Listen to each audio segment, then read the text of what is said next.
Coucou et bienvenue dans cette nouvelle vidéo. Je vous retrouve aujourd'hui pour un vlog couture un petit peu particulier puisque je vais coudre un sac à main avec vous. Vous le savez, j'avais très envie de tester la maroquinerie depuis un petit moment maintenant. D'ailleurs, je vous en avais parlé dans ma vidéo pour mes projets 2026. Et même s'il est vrai que j'avais pensé au premier abord coudre une ceinture, au final j'ai préféré me laisser guider par un kit complet de la marque de maroquinerie Dunlace.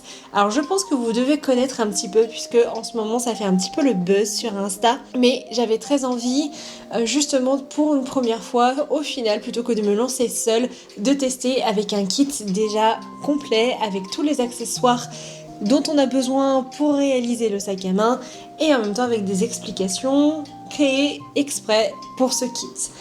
C'est donc dans cette optique que cette vidéo est en partenariat avec la marque Dunlace qui a très gentiment accepté de m'envoyer le sac Cambridge pour lequel j'avais craqué et j'ai choisi la teinte marron parce que c'est ce qui va le mieux avec l'entièreté de ma garde-robe. Et puis vous savez, le marron est une de mes couleurs favorites de toute manière. Et si vous ne connaissez pas la marque Dunlace, il s'agit d'une boutique en ligne qui vous propose de pouvoir coudre votre propre sac à main. Que vous soyez grand débutant en couture, voire que vous n'ayez jamais rien cousu, à couturière confirmée. Il propose une large gamme de designs, dont une gamme de sacs à main en cuir, donc gamme dont est issu le sac à main que je vais coudre avec vous aujourd'hui. Et je dois dire qu'il y a plein d'autres modèles qui me font également de l'œil. On en reparlera peut-être après, à la fin de la vidéo, lors du débrief.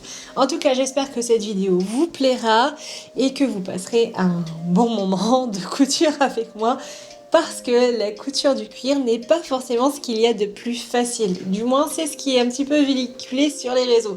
Alors voyons voir si ça se passe bien ou s'il y a quand même pas mal de déconvenues. À mon avis, ça devrait aller. J'ai déjà regardé la vidéo qui est proposée justement du tutoriel pour pouvoir coudre le sac. Et visiblement, ça a l'air plutôt simple. Je pense que ça devrait être assez rapide, puisque c'est comme ça que sont marketées l'entièreté des designs du site. Donc je pense que je devrais maximum en avoir pour 4 heures. On va voir ça. Allez, je vous emmène avec moi, on passe tout de suite à la couture.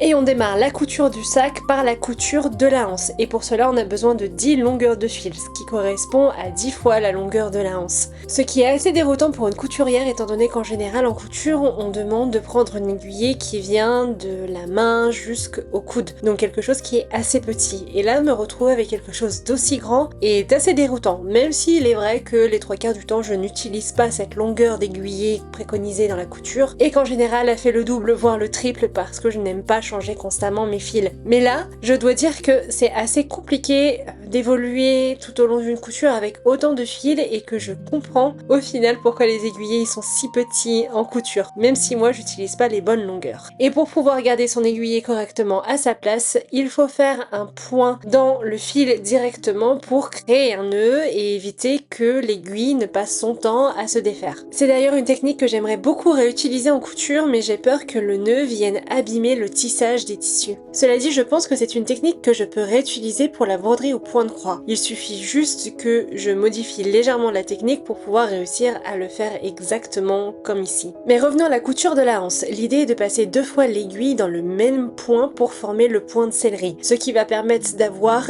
la anse cousue des 2 côtés, aussi bien sur l'endroit que sur l'envers. Un peu le même principe que les coutures mais à la machine à coudre, mais cette fois-ci fait à la main.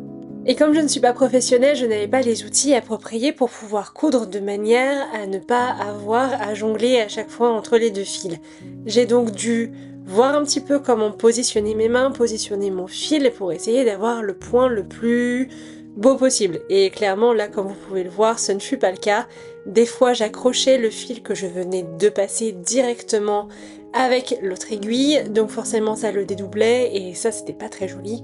En plus ça formait des petites dents parce que je ne piquais pas toujours de la même manière. Et comment vous dire que ce n'était clairement pas ma vision pour ce sac. Je voulais quelque chose de beaucoup mieux fait. Alors, il a fallu trouver une solution. Et la solution était exactement la même qu'en couture. Bon, comme vous pouvez le voir, je suis en train de défaire la couture, tout simplement parce que ce que j'avais fait ne me plaisait pas. Tout simplement, elle partait un petit peu trop sur le côté au niveau des points. Je trouvais que c'était pas très esthétique, que ça faisait pas un beau fini personnellement. Et au fur et à mesure, en testant d'autres techniques, je me suis rendu compte qu'il y en avait une qui était plutôt pas mal et qui est d'ailleurs utilisée par les professionnels. Normalement, on a besoin d'un outil pour faire ça, qui s'appelle, je crois, le cellier ou quelque chose comme ça, qui permet justement de faire ses points de manière à ce qu'ils soient bien, et qu'ils soient bien droits, corrects et tout, un peu pour donner une impression fine machine, que moi je n'ai pas, bien évidemment, parce que je ne suis pas professionnelle. Cependant, il y a quelque chose que j'ai, c'est des genoux. Ce que j'ai fait, c'est que j'ai testé directement en mettant entre mes genoux. Et ça fonctionne très très bien. Alors je vais pas dire que sur une pièce petite comme ça va fonctionner aussi bien que à partir du moment où on travaille sur une grosse pièce. Mais je vais quand même tester, quitte à tester un peu autrement et trouver une autre solution. Parce que je trouvais que mes points ils étaient pas réguliers, ça se voyait, j'avais beau tirer à droite et à gauche pour être sûr qu'ils restent bien droits, c'était pas le cas. Donc moi ça m'agace, c'est quelque chose que je ne supporte pas, vous me connaissez. Et donc du coup, je recommence. Normalement je devrais avoir assez de fil, donc ça c'est très bien. Par contre c'est pareil, il s'agit d'un fil, j'ai cru qu'il y avait les chats qui faisaient n'importe quoi. Il s'agit d'un fil ciré, donc avec la chaleur de la main, parfois la cire elle peut bouger un petit peu. Donc faut vraiment se détendre sur la couture. Et j'étais pas trop détendue puisque c'est la première, donc forcément c'est pareil, la cire elle reste sur les doigts. Bon c'est pas bien grave, c'est pas bien gênant puisque après ça se répartit sur le reste du fil. Il n'empêche que c'est quand même un petit peu mieux si la cire reste à sa place plutôt qu'elle ne passe son temps à bouger. Donc du coup je préfère refaire pour ça. Parce que ça sera beaucoup plus net comme rendu, moi ça me conviendra beaucoup mieux et ça sera sans doute bien plus joli que ce que j'étais en train de faire qui ne me plaisait tout simplement pas à cause de ça. Bon allez, moi je termine de découdre ça parce que je pense que j'en ai pour un moment quand même, étant donné qu'il y a 2 coutures à chaque fois et que le fil est épais et que il n'est pas coopératif du coup pour se laisser découdre. Allez, je termine ça et on se retrouve un petit peu plus tard. Je pense pas que je vais vous remontrer, quoique. Non, je pense que je vous remontrerai la technique directement avec la grande pièce. Ça sera beaucoup plus simple pour moi la caméra et vous verrez beaucoup mieux. Donc je vais recoudre ça et on se retrouve à partir du moment où je suis de nouveau à l'assemblage de la hanse avec le rabat du sac.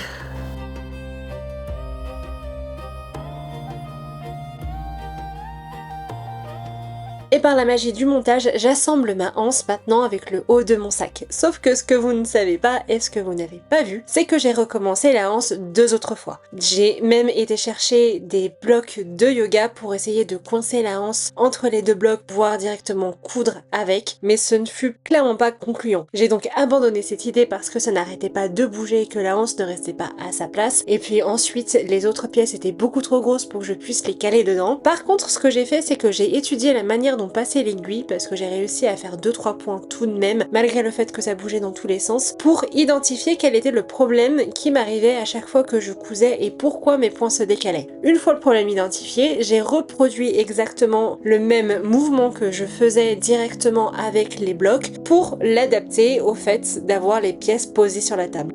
Et d'un coup, mon point s'est régularisé et j'ai arrêté de passer sans cesse l'aiguille à travers le fil que je venais de passer. Ça m'a permis de gagner un petit peu de temps et de faire en sorte que mes points soient beaucoup plus jolis que ce qu'ils ne l'étaient. Et en plus, j'ai arrêté de faire des coutures un peu en briques et qui n'étaient pas parfaitement droites. Et certaines pièces étant assez volumineuses comme le dessus du sac, parfois j'ai dû les mettre directement sur mes genoux parce que sur la table, j'avais du mal à les manipuler de droite à gauche sans cesse. Une fois la hanse terminée de coudre, j'ai posé les rivets qui vont venir décorer le sac mais aussi maintenir la hanse à sa place et éviter que ça ne tire trop sur le cuir et la couture. Bon, ça y est, j'ai terminé de coudre la hanse, ce qui m'a pris somme toute au moins 2 heures. C'est pas aussi net que ce que je voulais vraiment, mais bon, ça va encore, c'est pas catastrophique. C'est mieux que ce que c'était la première fois. Et ça donne ça. Hop. Voilà, ça donne ça. C'est pas mal, je dirais pour... C'est pas mal, je dirais, pour une première fois. Ça aurait pu être mieux, mais ça aurait pu aussi être bien pire. Donc, c'est plutôt pas mal. J'en suis au final assez satisfaite. Maintenant, ce que je vais faire, c'est que je vais coudre les attaches. Par contre, je me retrouve avec une question par rapport aux attaches. C'est que là où je suis censée coudre ici, hop, juste ici, là, je suis censée coudre, il y a aussi l'attache qui vient se mettre dessus. Donc, je suis assez circonspecte quant au fait de... Je fais comment pour le coudre? L'attache est dans le bon sens puisque au niveau du décroché ça là, du passant qu'on... Voilà, je sais pas comment ça s'appelle ce truc là. C'est dans le bon sens. Par contre, ouais, je sais pas trop comment je vais bien pouvoir faire. Je sais même pas si je vais pouvoir le coudre en fait au niveau de cette ligne là. Je vais mieux regarder la vidéo ou peut-être que le cuir il est pas assez fait. C'est les bonnes boucles puisque c'est les seules boucles qu'il y a dans le kit. Donc c'est pas une question de ça. J'essaye, je sais pas. Bon, je vais revoir la vidéo et puis je me mets à la couture. Bon, c'est bon, j'ai trouvé en regardant, c'est parce qu'en fait il faut que je repasse ce petit morceau là. Alors par contre c'est compliqué parce que c'est du cuir, alors forcément ça veut pas.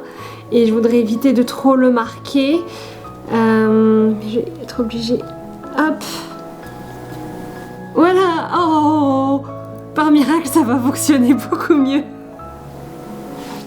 Ah là ça va être mieux. Effectivement ça sera beaucoup mieux pour coudre. Ça sera aussi beaucoup plus simple. Et ouais, je me fatigue parfois, je vous jure, je me fatigue, mais quelque chose de bien. Comment j'ai fait pour pas le voir, j'en ai aucune idée. Puis là d'un coup, oh tiens, illumination en regardant de nouveau la vidéo. Par contre, hop là. Voilà. Et du coup, c'est sûr que ça sera beaucoup plus simple pour coudre comme ça. Et c'est aussi beaucoup plus joli, parce que je me disais que c'était quand même bizarre. Mais bon, quand on connaît pas quelque chose, on se retrouve un peu bête parfois. Bon allez, c'est parti, je vous emmène dans la couture de ces petites pièces.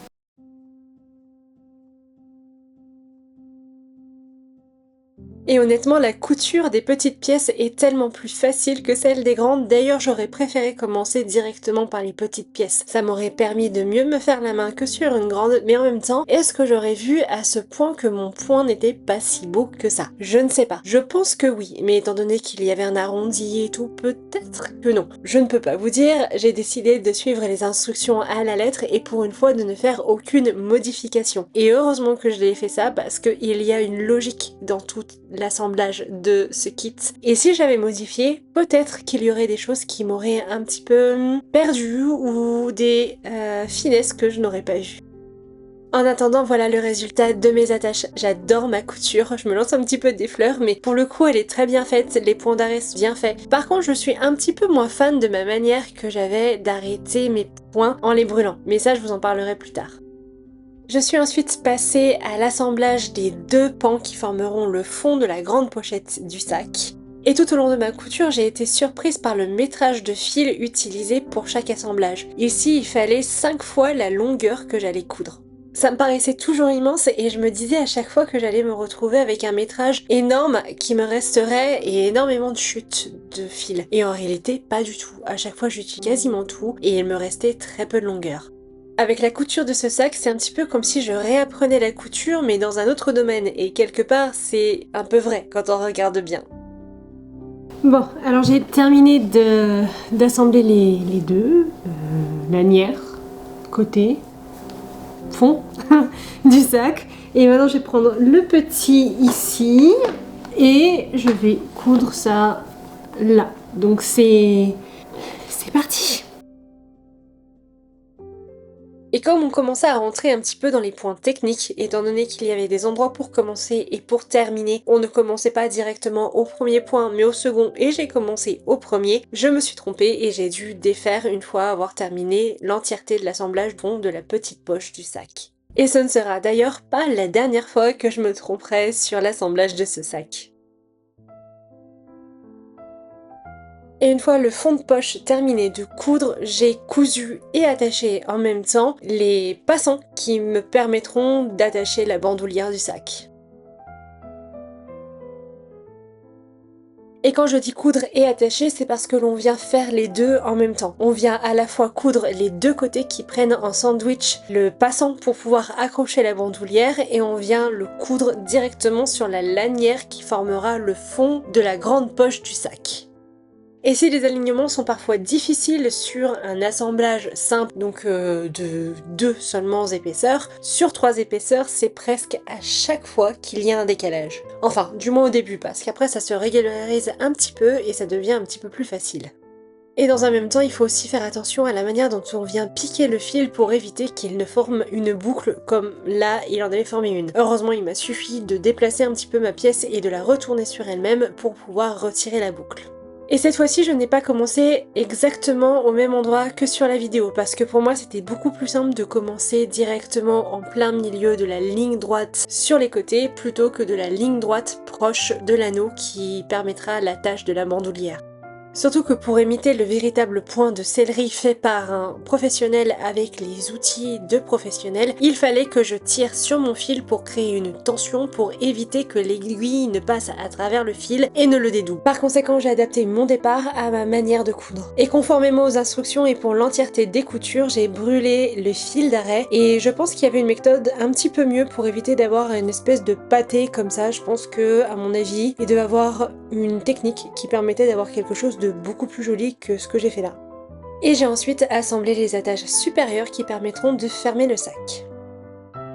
Ok, alors je viens de finir tout ce qui est préparation, construction. Donc j'ai fini de poser la anse, j'ai posé ici ce qui va permettre de mettre les fermetures. Par rapport au fond du sac, j'ai posé aussi les 2 accroches pour pouvoir accrocher la bandoulière.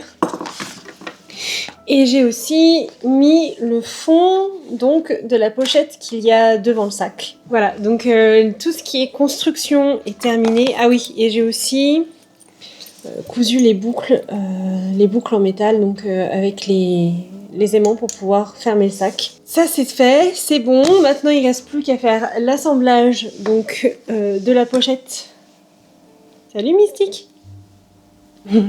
Mystique est très très intéressée par le sac. Par contre là on ne voit plus. Tu me voles la vedette. Du coup je disais qu'il me reste plus qu'à coudre ici donc la pochette au devant du sac et de coudre donc le fond. Mystique. Elle a aucun respect. Coudre ici ensuite pour faire le fond de la grande pochette du sac et ensuite mettre le rabat qui permettra de fermer le sac. J'ai encore pas mal de boulot mais ça avance, c'est bien et je suis enfin satisfaite de mon point. Il est très bien mon point, je suis plutôt contente, il est assez fin. Il limite quasiment les points que font les machines à coudre pour coudre le cuir. Donc ça c'est très très très bien et j'en suis vraiment très contente et donc ouais ça pour ça je suis assez contente. Donc là je vais continuer à faire en fait non c'est même pas que je vais continuer parce que j'ai fini toute la construction donc je vais commencer l'assemblage et puis après on se retrouve un petit peu plus tard dans la vidéo. Et cette couture d'assemblage signe le commencement de la partie la plus difficile de la couture du sac. Dès que j'ai commencé à coudre, je me suis rendu compte que si j'appuyais un petit peu trop, je risquais d'affaisser l'entièreté de ma poche vers le fond du sac et que par conséquent, il risquait d'avoir un enfoncement au niveau des coutures et que ça pouvait nuire à l'esthétique du sac et aussi à ma couture. J'ai donc cherché dans ma mémoire, fouillé, voir si je ne connaissais pas, entre guillemets, une technique que j'avais vue lorsque j'avais regardé des vidéos sur internet de la part de maroquiniers et je me suis souvenu qu'il y avait justement une technique qui permettait de garder l'entièreté des coutures droites, y compris sur un assemblage de poches. Même si au final je ne sais pas si c'est réellement une technique dédiée justement à cet assemblage ou c'est tout simplement une technique de couture pour les sacs à main. En tout cas, c'est une technique qui consiste à garder les points d'entrée des aiguilles droites, mais à incliner légèrement l'aiguille de 30 degrés pour pouvoir transpercer l'entièreté des deux points pour créer le point de couture. Ça fait mal aux mains. C'est assez physique tout de même parce que ça demande de faire attention à la force et à la puissance que l'on met dedans et à ne pas pincer les coutures pour éviter qu'elles ne s'affaissent sur l'arrière. D'ailleurs, pour certains points, j'ai dû les exécuter en 2 fois parce que je ne pouvais pas le faire en une seule. Et une fois la petite poche terminée d'assembler et de coudre, j'ai assemblé le fond de poche avec la paroi arrière du sac. Et sur cette couture d'assemblage aussi, je me suis trompée. Normalement, j'aurais dû commencer au second point ma couture et moi je l'ai commencé au premier. Ce qui faisait qu'au final, à la fin de la couture, j'avais 2 points de libre sur la gauche. Normalement, je n'aurais pas dû en avoir. J'ai donc dû tout défaire et recommencer. À savoir que cette couture-là m'aura pris un petit peu plus d'1 heure et demie et qu'il aura fallu près de 3/4 d'heure pour défaire. Bon, en même temps, je me suis pas pressée ni pour la couture ni pour défaire parce que j'avais peur de ruiner le cuir, donc j'ai pris mon temps, ce qui fait que j'ai terminé très tard cet assemblage. Mais je vous en parle un petit peu plus tard. Et même si je pense qu'un décalage aussi minime ne se serait pas vu au final une fois le sac fermé, moi je le savais et je n'avais pas envie d'avoir 3 mm de décalage. J'ai donc préféré perdre du temps entre guillemets, et encore que je ne considère pas ça comme une perte de temps, mais plutôt comme une expérience cette fois-ci, que de laisser 3 mm, à savoir que à chaque fois je le saurais et ça m'aurait turlupiné constamment dès que j'aurais porté le sac à l'extérieur.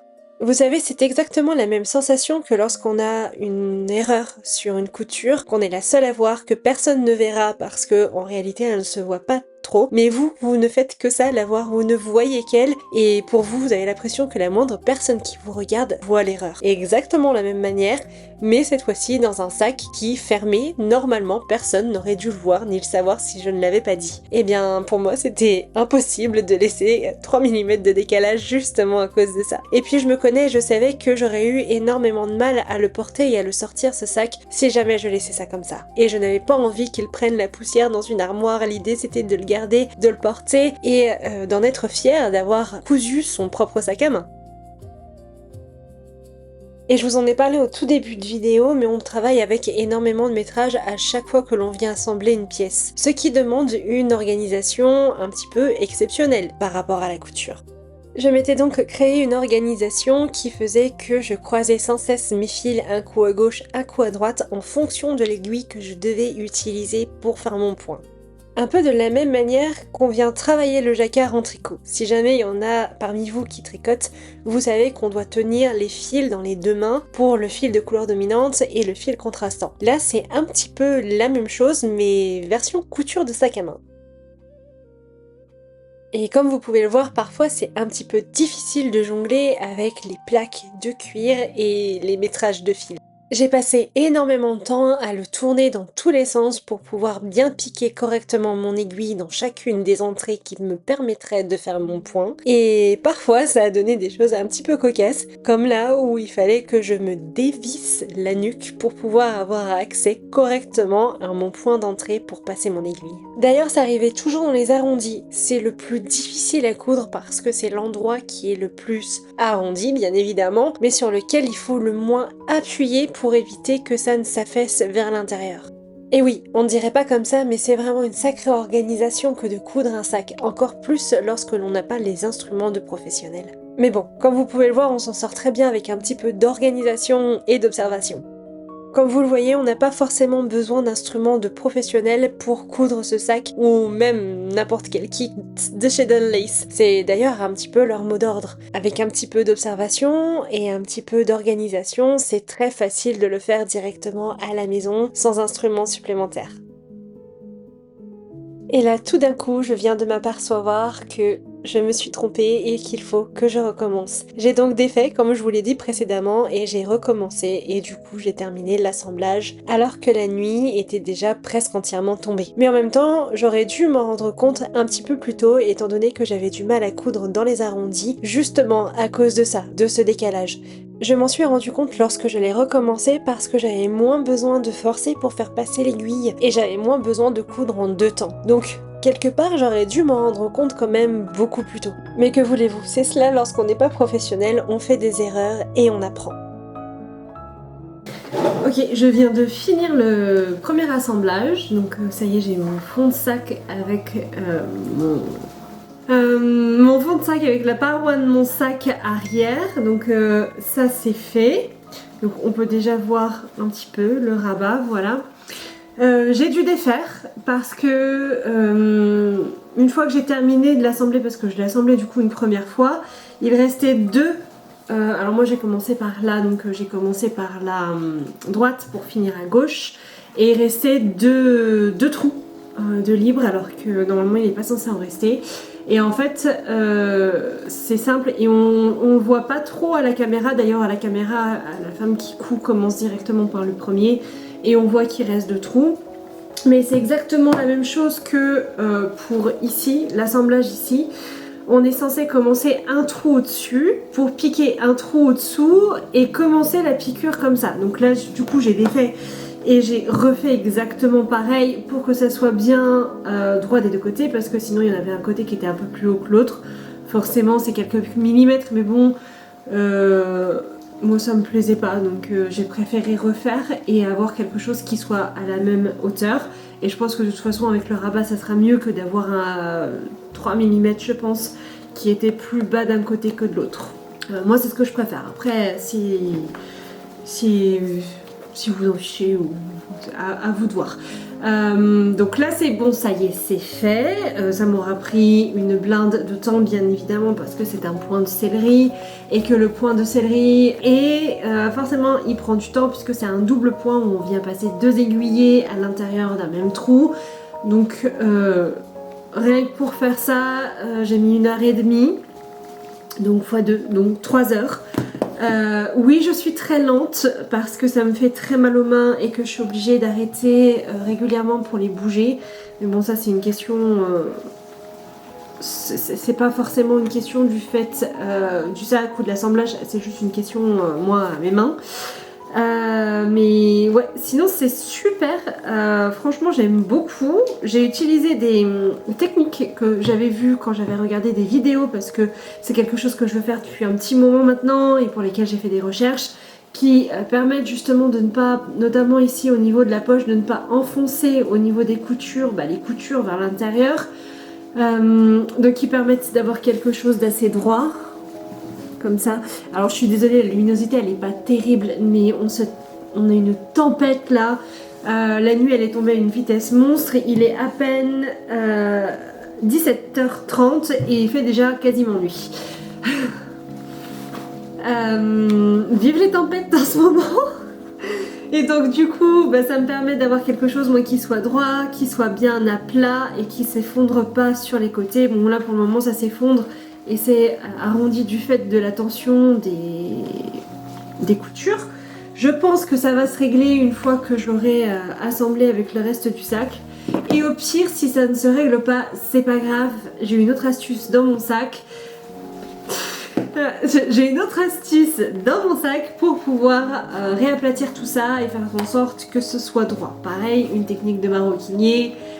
Que j'ai vu toujours dans les vidéos que j'ai regardées sur internet. Donc là pour le moment l'idée c'est d'assembler ça et le sac il est quasiment terminé. Donc là je vais m'occuper de ça. Je pense que ça me prendra moins de temps parce que, quoique non, ça va me prendre exactement le même temps parce que de toute manière c'est exactement la même dimension. Je vais faire attention à mon commencement, mais je pense que là pour le coup il est vraiment à fleur. Je pense que là ça commence vraiment au premier, mais je vais vérifier quand même au cas où parce que j'ai pas envie de redéfaire pour recommencer encore une fois. J'ai recommencé bon nombre de pièces sur ce sac parce que d'une part la couture ne me plaisait pas et d'autre part je m'étais trompée parce que il y a des choses que j'avais pas forcément vues avec la vidéo, donc j'ai dû recommencer. L'idée ça serait que pour le dernier assemblage je ne me trompe pas. Allez c'est parti, je vous emmène avec moi. Et cette fois-ci, je ne me suis pas trompée. J'ai pu coudre l'entièreté de ce dernier assemblage sans aucune erreur. Et je dois dire que j'avais hâte de le voir terminé, étant donné que j'arrivais à la fin et que je n'étais plus très loin, je mourais d'envie de le voir finir. C'est pour ça que je l'ai terminé alors qu'il faisait nuit dehors. Je n'avais pas la patience d'attendre de recommencer le lendemain. Et comme vous pouvez le voir, lorsque l'on ne se trompe pas sur les points de départ, l'aiguille, c'est toute seule qu'elle rentre dans chacun des trous qui permettent de former le point. Et une fois le sac terminé de coudre et d'assembler, il est temps de passer aux finitions. J'ai accroché les boucles qui permettront de fermer le sac avec l'aide des aimants. Finition que j'aime beaucoup, on a accès très facilement au contenu du sac et ça permet aussi de dissuader quelques voleurs qui pourraient croire que le sac est fermé par des boucles. Et pour ne rien enlever à cela, c'est ce qui lui confère son esthétique vintage des années 40, années 50. J'ai ensuite attaché les bandoulières au sac à l'aide de rivets et c'est aussi une finition que j'aime beaucoup parce que ça évite d'avoir des mousquetons qui au final ne sont pas très esthétiques. Là c'est vraiment accroché directement au sac et je trouve que c'est beaucoup mieux. Et c'est d'ailleurs un élément de l'esthétique vintage et c'est ce qui m'a plu dans le design de ce sac, c'est qu'il allie le moderne avec les fermetures à aimants avec l'entièreté de l'esthétique vintage des années 40, années 50. Il s'agit réellement d'un modèle à la croisée des chemins entre le vintage et le moderne. L'esthétique globale du design est vintage et la modernité est cachée dans les petits détails comme les aimants pour les fermetures. J'ai ensuite ajusté la longueur de ma bandoulière, donc moi je l'ai mis au second cran, mais il y a encore 4 autres crans si jamais vous voulez la mettre un petit peu plus courte. Et là aussi c'est un détail que j'ai beaucoup apprécié parce qu'on a un bon choix de réglage au niveau de la longueur de la bandoulière, contrairement aux sacs du commerce qui en général sont beaucoup trop longues ou beaucoup trop courtes.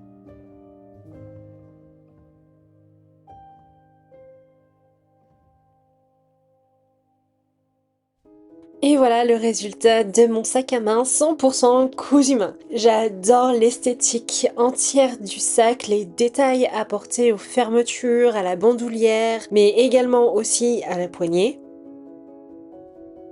Et j'aime aussi énormément le fait que le fil de couture soit de couleur contrastée et qu'il soit blanc. Je trouve que c'est ce qui donne toute l'esthétique et tout le cachet au sac en plus des fermetures.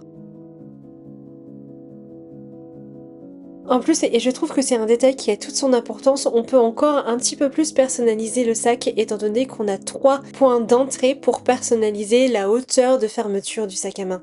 Et personnellement, je trouve ça excellent parce que ça permet de jouer sur la hauteur, peut-être parfois à cause de certains objets qui sont un petit peu plus hauts et qui ne peuvent pas rentrer si jamais il n'y a pas cette option de personnalisation.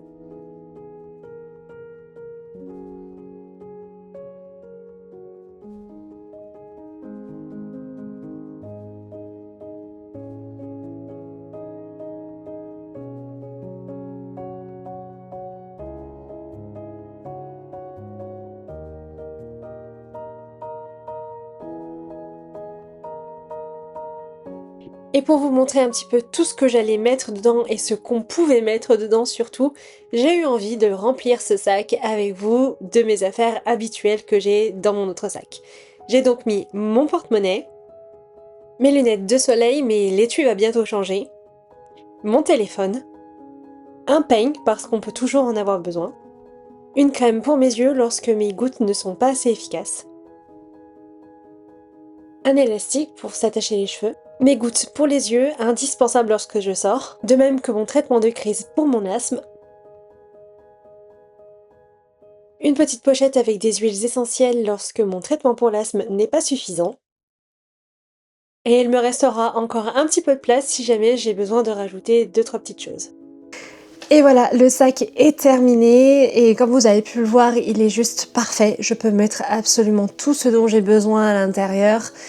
Et pour cet été, ça va vraiment me changer la vie, des gros sacs qui m'encombraient tout le temps et que je ne supportais plus. Je ne supportais plus d'avoir des gros sacs parce que ça donne chaud, c'est lourd, en été c'est pas pratique du tout.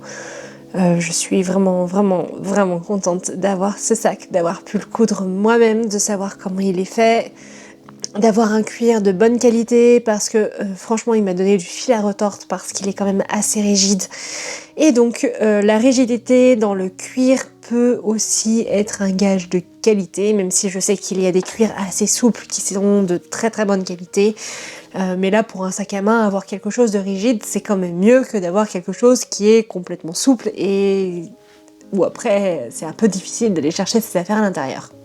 Et comme vous avez pu le voir, coudre ce sac n'a pas toujours été facile parce que je me suis quand même trompée plusieurs fois et que j'ai dû par conséquent défaire et que j'ai défait aussi parce que je n'aimais pas le rendu de mon point et que je voulais quelque chose qui ressemble à un sac de professionnel que j'aurais pu acheter en boutique. Donc forcément il fallait que je recommence. Et franchement, quand je le regarde maintenant et je l'ai testé parce que je suis sortie une fois avec, il est vraiment très agréable à porter, il bouge beaucoup par contre, mais ça c'est tous les sacs à main, il n'y a aucun sac à main qui reste en place, même si vous prenez un sac qui pèse 10 kg parce que vous avez ajouté je ne sais combien de trucs dedans, le sac bougera quand même, mais il va bouger, mais c'est pas bouger être encombrant. Ça va vraiment me changer la vie pour cet été et je peux mettre tout ce dont j'ai besoin à l'intérieur, donc pour moi c'est parfait. Je n'ai pas de points négatifs par rapport à ce sac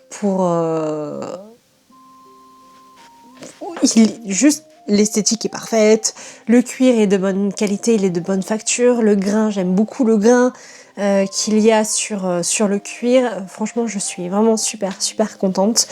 Je dirais si je devais chercher un point négatif, ce serait que j'aurais bien aimé avoir un fascicule avec photo, close-up et tout ça et instructions plus détaillées que la vidéo. Parce qu'il y a des points techniques qui sont pas forcément pointés lors de la vidéo. Comme le fait que certaines coutures ne commencent pas au premier point mais au second point et que si on commence au premier point on a un décalage à la fin de la couture et qu'il faut défaire pour refaire, même si je pense qu'on pourrait très bien le laisser comme ça, moi je voulais pas, vous me connaissez, et donc du coup j'ai défait et j'ai refait et bien évidemment vous devez vous en noter aussi également. Je pensais en avoir pour 4 heures de couture et j'en ai eu pour beaucoup plus. Je pense qu'on tourne plus aux alentours des 10-14 heures que des 4 heures de couture.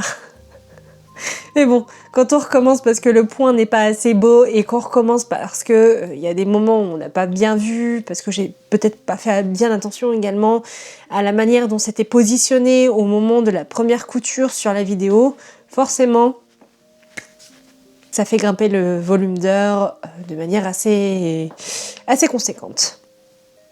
Et il y a quelque chose que je n'avais pas prévu et dont je voulais vous parler justement lié à la couture de ce sac, c'est que ça m'a énormément plu et que j'ai très envie de continuer de coudre peut-être quelques accessoires en cuir.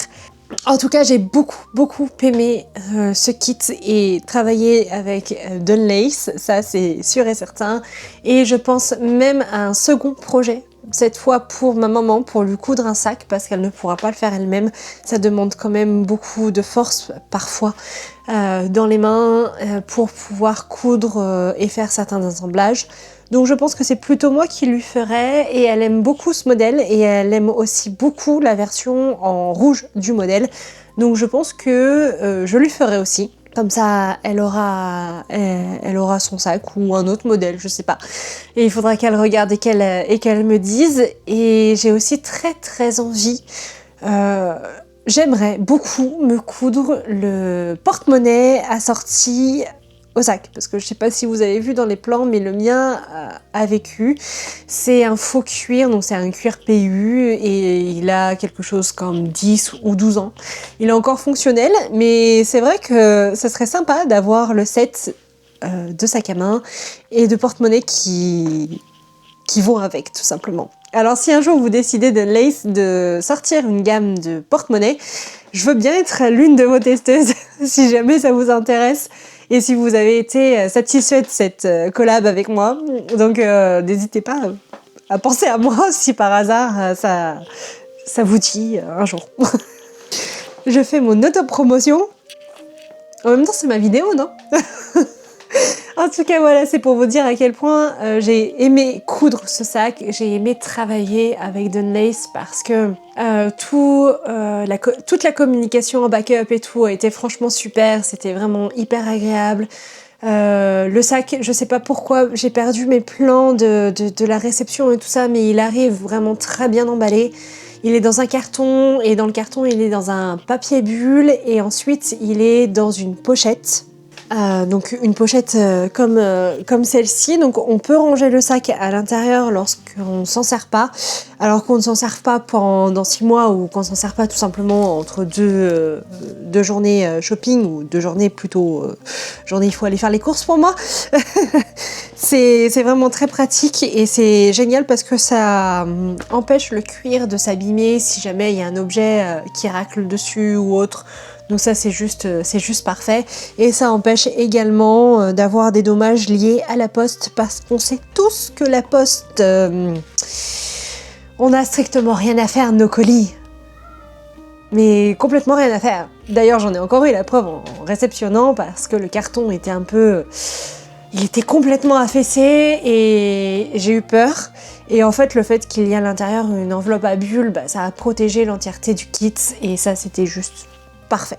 Franchement, c'était super. J'étais super contente de voir ça. Donc, franchement, vous pouvez aller les yeux fermés, surtout si votre poste n'est pas... Faites encore moins attention aux colis que certaines postes qui, déjà, n'en ont strictement rien à faire. En tout cas, j'espère que cette vidéo vous a plu. Moi, j'ai filmé pas mal de petits contenus additionnels, donc qu'il n'y aura pas dans la vidéo. Et d'ailleurs, ne quittez pas la vidéo tout de suite, puisqu'il y a un second rendu en extérieur. Et donc, j'espère vous retrouver sur mes réseaux en format court et dans l'onglet communauté, parce que je vous ai prévu aussi des petits posts spéciaux pour l'onglet communauté. Pour pouvoir aller voir ces contenus additionnels et je vais rajouter des petites choses aussi que je n'ai pas dit dans la vidéo bien sûr. Donc comme ça vous permettra d'avoir... Et je vous en dis pas plus, je vais pas vous spoiler quand même. Moi je vais vous laisser là avec donc le rendu en extérieur. J'espère qu'il vous plaira parce que on a fait aussi pas mal de petites choses différentes pour ce rendu et qui vont continuer pour les prochains vlogs.